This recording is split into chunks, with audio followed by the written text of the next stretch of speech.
We are back with someone we consider family, Julianne Hough. You know her as co-host of Dancing with the Stars. Now she has written her debut novel, Everything We Never Knew. Larry, you were asking. It's about a woman who develops psychic healing powers. But in order to fully use them, she must confront her past. Dun, dun, dun. How are you? I'm doing so great. You can do it all. You can sing, you can dance, you can act. Now you're an author. Yeah, thank you, by the way. I'm a storyteller. I've been a storyteller my whole life, whether it's through my body, through dancing, through singing, through acting, and finally now through writing. So I'm so excited it's finally out. It's, as you said, about a woman who seemingly has everything together. Perfect life, perfect husband, perfect marriage, perfect job, and then all of a sudden she starts having these supernatural experiences which threaten her relationships around her, and she goes on this healing journey thinking she's going to heal other people, but of course you can't heal anybody else or try to help unless you go and heal yourself first. So it's very fun. It's very personal. I will say I definitely relate to a lot of the main character, Lexi, but also if you're just looking for a fun, adventurous, epic novel, this is also it. Yeah, and 4 years in the making, by the way. Yes. And not only did you record the audio book, but you released a song as well. We're going to take a listen to it. Let's check it out.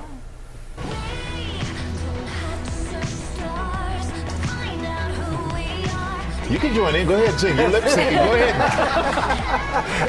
And the great thing is you have more music inspired by the book that's coming out. I do. Being a creative, I think I wanted this to be a really immersive experience for people. And I wrote music for it. So Lexi goes through each lesson, and every lesson that she goes through of healing, it has to do with the elements, earth, fire, water, and air. And so I wrote a song for each one of those lessons that she goes through. This title track that you're hearing now is really to accompany the book.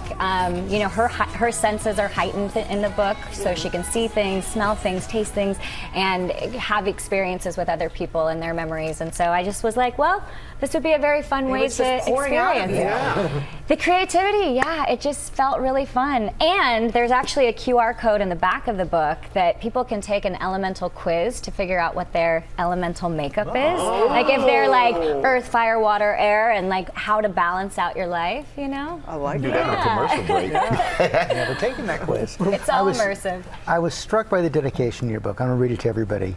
You dedicate it to the young Julianne who, quote, did what she needed to do to survive and protect herself to get to the place where she is today. What's behind that?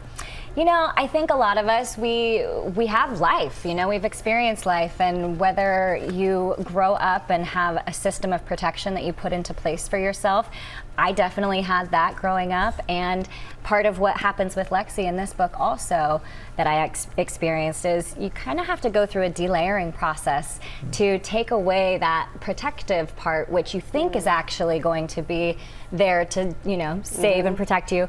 But that just gets you a certain place. When you actually go through the delayering process, you really actually get closer to yourself, and this book also is all about trusting yourself. And I think we get so inundated with noise and fitting in and the sense of not belonging, and so we shift and adapt ourselves to fit in. And I think trusting yourself and going within is what this is all about, and that's definitely what I experienced as far as dedicating this to my younger self. And she would be very proud, and she is. So I never heard it phrased like that, delayering yourself. Yeah, delayering the conditions, the belief systems that we've put into place to protect ourselves. And like the layers of armor. But but if you think about it, it gets us further away from our truth. I don't know about you guys, but you're emanating joy, and that's what we see on Dancing with the Stars. I was so happy to read that you're back as the host again. Yes, you know what? It is. It's family. It is home. Speaking of belonging, that is where I feel like I belong, being on that show. Alfonso is my co-host, who's literally just the greatest human on the planet. And I know, right? And the judges,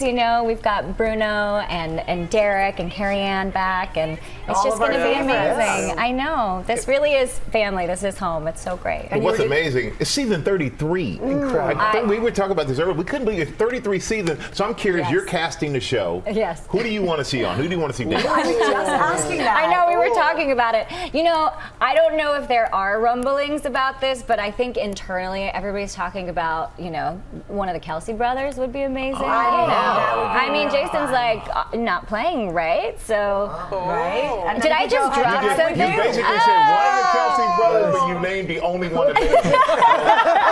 Jason, that's you. I'm calling you out. No, I'm the same as everybody else. I never know who's on the show until we all find out. But you know, one of the things that I always said, did you know that Chris Hemsworth did the Australian Dancing with the Stars and won? No. Really? Yeah. So I was like, Wait, we need I that. know I'm hosting, but yo, if he comes back, I might dance. You know how many people are on the internet right now looking for that? We have to ask you about Derek. Of course, yes. 6 times he's won Dancing with the Stars. What's this new ballroom competition that you all are going to be doing together? It's so exciting. I love collaborating with my brother, and we've been so fortunate over the years that dance has given us so much, and we want to be able to contribute and give back to dance and the art form. So we started a convention and competition that is going to be touring next year for, you know, students all over the country to come and take classes and workshops and compete, and really just creating the most amazing group of teachers and faculty as well, and just giving back to the next generation of dance. You'll find some new gems for the show. Exactly. Love that. Exactly. Don't know how you do it all, but you do it, and you do it so well. Very Thank you, grateful. Julianne. Feeling very grateful. Well, we are grateful to you, and everything we never knew is available today. Congratulations. Congrats.